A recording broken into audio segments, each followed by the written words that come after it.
आता निर्णय देणार आहे, काय नेमका युक्तिवादाचा झाला काय महत्वपूर्ण वाद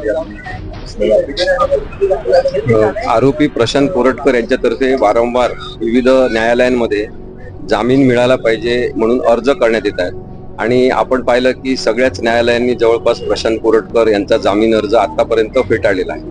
आता सुद्धा हा जो जामीन अर्ज केलेला आहे तो अत्यंत घाईनी आणि जामीन मिळालाच पाहिजे असा दुराग्रह ठेवून केलेला आहे असं दिसते. कारण की इन्व्हेस्टिगेशन अजून पूर्ण झालं नाही असं सरकार पक्षातर्फे सांगण्यात आलेलं आहे. लेखी स्वरूपात पोलिसांनी दिलेलं आहे की इन्व्हेस्टिगेशन अजून पूर्ण झालेलं नाही. कारण की प्रशांत कोरटकर याला वेगवेगळ्या राज्यांमध्ये इथल्या जवळपास 6 शहरांमध्ये जेव्हा लपून बसला होता तेव्हा कोणी कोणी मदत केली त्यांचे सगळ्यांचे स्टेटमेंट्स घेणं आवश्यक आहे. काही जणांचे स्टेटमेंट्स त्यांनी घेतलेले आहे. त्यामुळे तपास अपूर्ण असताना आता जामीन देणं हे प्रशांत कोरटकरला जामीन देणं योग्य नाही. याची मांडणी आम्ही आज कोर्टामध्ये केली. कारण की जर त्याचा इतिहास पाहिला म्हणजे या केसच्या संदर्भातला घटनाक्रम आणि वस्तुस्थिती आपण पाहिली तर आपल्याला असं दिसते की प्रशांत कोरटकरला जेव्हा इंद्रजित सावंत यांना फोन करावा वाटला तेव्हा त्यांनी 12 वाजता रात्री फोन केला. 12 वाजता नंतर म्हणजे एका अनोळखी माणसाला 12 वाजता नंतर फोन करायचा, शिवीगाळ करायची, अत्यंत वाईट भाषेमध्ये छत्रपती शिवाजी महाराज, छत्रपती संभाजी महाराज यांच्याबद्दल आणि जिजाऊ मासाहेबांचा अपमान होईल म्हणजे स्त्रीच्या चारित्र्यावरच शिंतोडे उडतील, चिखल उडेल अशा पद्धतीने वक्तव्य करायचे आणि नसलेला एक ब्राह्मण आणि मराठा वाद तयार करायचा. महाराष्ट्रात शांतता आहे, कोल्हापुरामध्ये शांतता आहे आणि अशा वेळेस मुद्दामून जातीवर आधारित तेढ निर्माण करण्याचा प्रयत्न करणारा जे वक्तव्य प्रशांत कोरटकरनी केलेलं आहे ही पहिली वस्तुस्थिती आणि त्याच्यामुळे त्यांनी ते रेकॉर्ड केलेलं आहे. आज असं मांडण्यात आलं की यांनी न सांगता रेकॉर्ड का केलं आणि त्यांनीच गुन्हा केलेला आहे.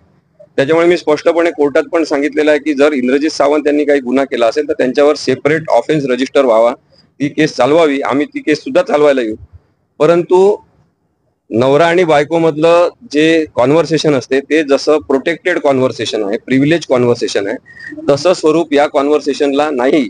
त्यामुळे समाज हितासाठी असा एखादा वाईट चेहरा, वाईट विचार करणारा माणूस हा समोर आणणं हे एखाद्या समाजातल्या चांगल्या व्यक्तीचं कर्तव्य आहे आणि त्या कर्तव्याचं वहन इंद्रजित सावंत यांनी केलेलं आहे हे सुद्धा आम्ही सांगितलं.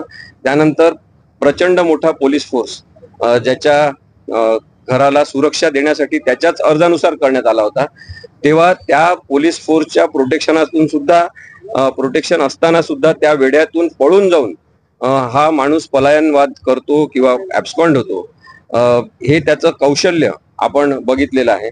त्यानंतर जेव्हा मोबाईल त्याच्या बायकोच्या मार्फत त्यांनी नागपूरच्या पोलिसांकडे जमा केला तेव्हा त्यांनी डेटा इरेज करून तो देण्याची पूर्ण काळजी घेतली. त्याच्यामध्ये सुद्धा गुन्हेगारी कौशल्य त्याचं आपल्याला दिसते आणि अशा गुन्हेगारी कौशल्य असलेल्या आणि प्रवृत्ती असलेल्या माणसाला जामीन देऊ नये असं आम्ही कोर्टामध्ये आज सांगितलं आणि उद्या जामीन अर्जावर निकाल न्यायालयात देण्यात येईल. परवा भाषा पोस्टमध्ये सावंत यांनी जी वापरली आहे ती मराठ्याला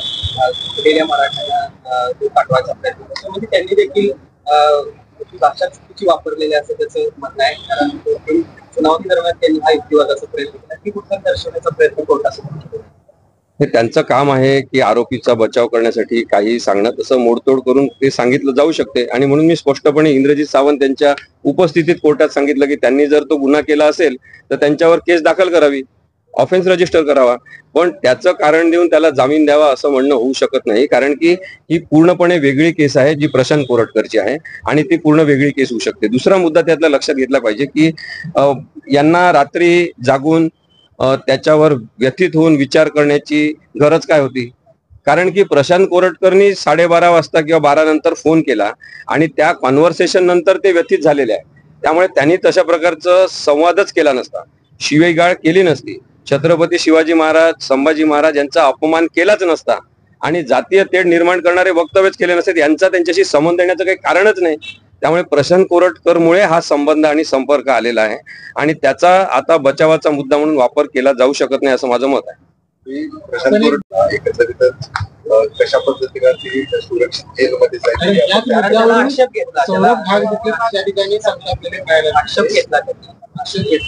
तेव्हा कोणी केव्हा संतापतात जेव्हा एखादा अत्यंत महत्वाचा मुद्दा मांडण्यात येतो आणि तो आता आपल्या विरुद्ध पूर्णपणे आहे, आता काहीच बचाव नाही, असं जेव्हा दिसते तेव्हा कोणी माणूस संतापणं हे साहजिक आहे.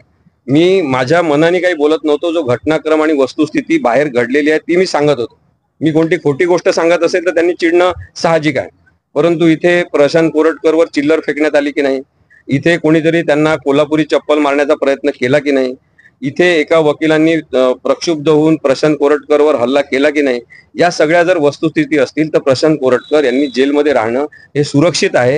हे मी कशाच्या आधारे म्हणालो? जस्टिस कृष्णा अय्यर जेव्हा न्यायाधीश होते तेव्हा त्यांनी आरोपीला बेल देण्याच्या संदर्भात ज्या मार्गदर्शक सूचना केल्या होत्या त्याच्यामधली एक सूचना ही आहे की जर आरोपीचं वास्तव्य हे सुरक्षित असेल कारागृहामध्ये तर काही काळासाठी त्याला तिथेच राहू द्यावं, अशा प्रकारची सूचना त्यांनी केली होती म्हणून मी ती सांगत होतो आणि तो कायदेशीर मुद्दा आहे.